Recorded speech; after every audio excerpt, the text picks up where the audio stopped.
کیا ہے صاحب؟ ذرا سا ہندی مجھے تھوڑا موجودہ دور میں نوجوانوں سلف کی کو انتشار پسند کہا جاتا ہے. انتشار پسند سلفیوں کو کیوں کہتے ہیں؟ اس میں بڑا دلچسپ سوال ہے. سوال یہ ہے کہ سلفی نوجوانوں ہی کو انتشار پسند کیوں کہا جاتا ہے؟ دیکھیے،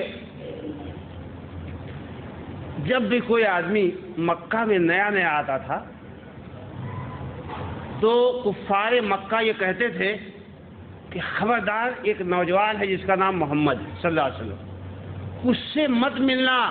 وہ آدمی کیا ہے؟ لوگوں میں اختلاف پیدا کر دیتا ہے، انتشار پیدا کر دیتا ہے، باپ بیٹے میں، ماں بیٹی میں، چچا بھتیجے میں اختلاف پیدا کر دیتا ہے. اور ایسا اختلاف ہوا کہ نہیں ہوا؟ آپ دیکھیے کیسا اختلاف. بات حضرت ابو طالب، اللہ کے نبی صلی اللہ علیہ وسلم کی کتنی خدمت کی انہوں نے. آپ بتائیے کہ اتنی خدمت کس نے کیا؟ بچپن سے ان کو پالا پوسا، محبت کی، کھلایا پلایا پہنایا، ان کے لیے بائیکاٹ سہا، ان کے لیے لوگوں کا ظلم برداشت کیا، بھوکے رہے. اللہ کے نبی صلی اللہ علیہ وسلم نے بڑی کوشش کی کہ ایمان لائے. آخر میں ایمان نہیں لایا. اللہ کے نبی کو بہت افسوس ہوا. اللہ تعالیٰ نے ان کو تسلی دی کہ انک لا تہدی من احببت ولکن اللہ یہدی من یشاء. آپ جس کو چاہے ہدایت نہیں دے سکتے، اللہ جس کو چاہے گا ہدایت دے گا. دلوں کو بدلنا آپ کے اوپر نہیں ہے، دلوں کا بدلنا اللہ کے اوپر ہے. اس لیے آپ بہت زیادہ افسوس مت کیجیے. اللہ کے نبی صلی اللہ علیہ وسلم چلے گئے، چچا کا انتقال ہو گیا. حضرت علی کس کے بیٹے ہیں؟ حضرت ابو طالب کے بیٹے.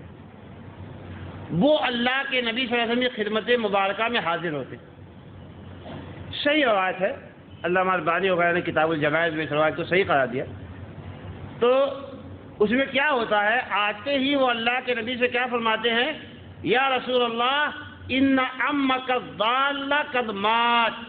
اے اللہ کے نبی، آپ کا بوڑھا گمراہ چچا مر گیا. یہ کمنٹ کس کے بارے میں ہے؟ اپنے باپ کے بارے میں. اللہ کے نبی صلی اللہ علیہ وسلم سے پھر پوچھتے ہیں کہ فمن یوالیہ، یہ نہیں کہتے فمن یدفنہ. اللہ کے نبی ان کو دفن کون کرے گا؟ کیا کہا؟ ان کو مٹی کے اندر کون ڈالے گا، کون مٹی میں چھپائے گا. جو لفظ مسلمانوں کے لیے یوز کیا جاتا ہے وہ لفظ بھی یوز نہیں کر رہے. تو اللہ کے نبی صلی اللہ علیہ وسلم فرمایا کہ تم جاؤ فواریہ، جاؤ ان کو چھپا کے آؤ.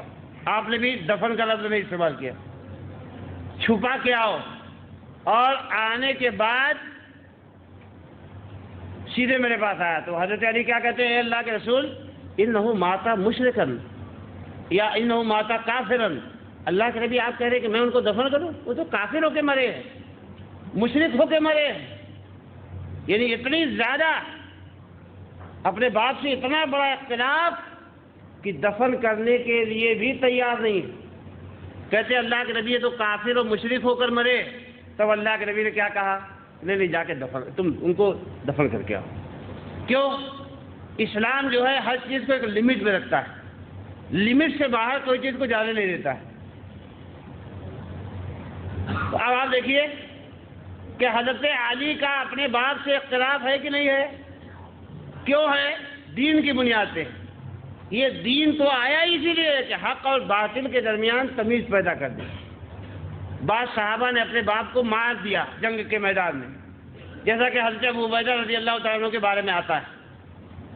اور اللہ کے نبی صلی اللہ علیہ وسلم کا چچا ابو لہب، وہ اللہ کے نبی کو گالی دیتا تھا کہ نہیں دیتا تھا. اور قرآن میں تبت یدا ابی لہب نازل، جو ابو لہب کو برا بھلا کہتی اور اس کو کہنے میں ثواب ہے.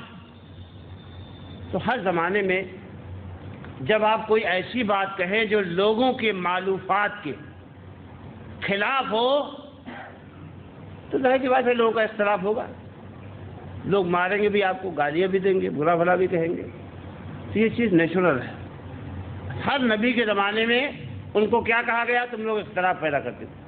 سب لوگ امن سے ہیں، تم لوگ امن کو خراب کر دیتے ہو. وہ اللہ تبارک و تعالیٰ یہ چاہتا ہے کہ ایسا امن جس میں اس کے ساتھ شرک کیا جائے اور اس کے حکم کو توڑا جائے وہ امن نہیں ہے، وہ بربادی ہے، تباہی ہے. اس لیے لوگوں کو امر بالمعروف نہی عن المنکر کرو.